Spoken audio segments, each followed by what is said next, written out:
Tous ensemble, tous ensemble.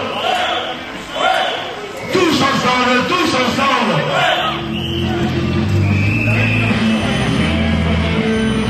On présente une journée de lutte internationale.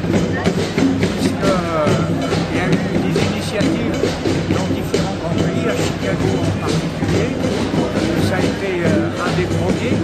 Et puis ensuite, ça s'est répercuté dans un certain nombre de pays. Et puis partout la journée a été marquée, journée internationale de lutte d'abord pour les revendications, pour une meilleure aide des salariés, des retraités, et puis aussi pour la paix.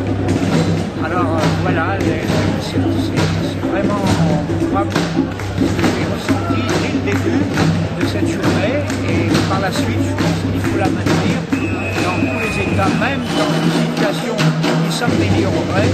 Il ne faudrait pas supposer qu'on n'a plus rien à faire, au contraire, il faut marquer cette journée, ne serait-ce qu'en souvenir de ceux qui se sont battus et qui l'ont pratiquement fait, et puis ceux aussi qui ont persévéré et pour garder les acquis qu'on aurait pu avoir. Pour moi, c'est une journée de lutte des travailleurs et des ouvriers en général pour la paix, la fraternité et défendre tous nos droits. Voilà. Le 1er mai, premièrement, c'est la révolte des ouvrières du textile de Chicago. C'est l'historique. C'est les luttes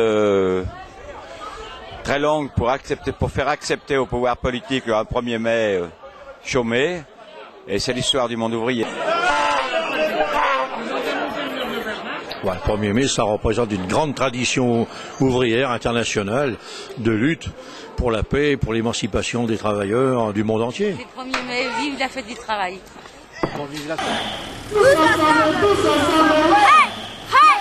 Tous ensemble, tous ensemble. Le 1er mai, c'est une grande mais immense journée de solidarité.